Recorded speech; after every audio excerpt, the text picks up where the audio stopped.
Okay, so we know theory part of JVP now. Everything jugular venous pulse, waves and all. What are the abnormal waves and everything we have studied now. Now we have to deal with the clinical part of JVP. It's very important. Clinical examination of JVP is very important, always asked. And it's usually not that much difficult also if the patient is much cooperative and you have a classical case like the patient with an elevated JVP is a good clinical case for JVP assessment. If the patient doesn't have a elevated jugular venous pulse, then there is no point in taking that case particularly for jugular venous pulse elevation.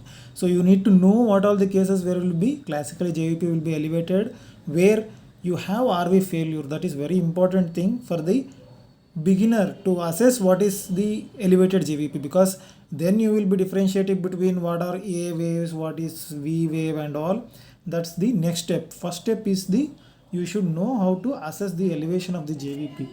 Okay, so always select a case where you are suspecting RV failure. Without RV failure, we already discussed, without RV failure there will be no clear cut looking of the elevated JVP. Okay, so what are all the cases where you are suspecting RV failure? Usually decompensated failures just getting into compensation. You have given 1 or 2 doses of Lasix. Okay, so now the patient is getting into compensation so that he can lie down and he can cooperate with you, because decompensated patients will not cooperate with you. So compensated patients where you have given Lasix, their JVP will be still be elevated, but usually over time they may get decreased JVP, because these are all dynamic things. You see, RV failure is really a sort of dynamic thing. Once the pulmonary hypertension which is not fixed, many of you know that most common cause for RV failure is left ventricular failure, correct? You should know this. So until when the left ventricular failure recurrently gets the pulmonary artery pressures fixed, that is pulmonary vascular resistance fixes, till then there will be no permanent RV failure. RV will get into failure, and then again when you give the decongestions, the RV failure component goes off because LV failure component improves. So LV failure and RV failure are linked.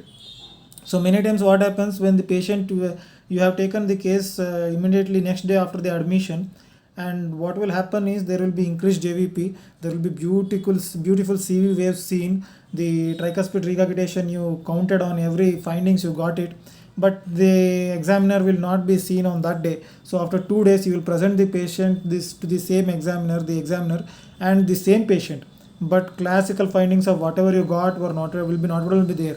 Many times it happens in those patients who are all renal failure patients, who are also having cardiac illness.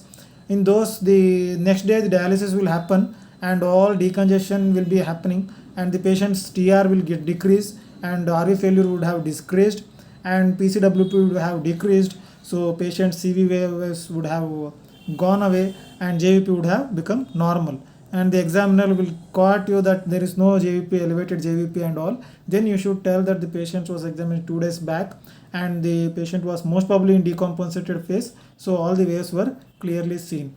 Obviously you should be polite in telling these things, because you should not offend the examiner. Sir, you don't know, if you would not have the exam that day, that's why you don't know. Those things you should not come.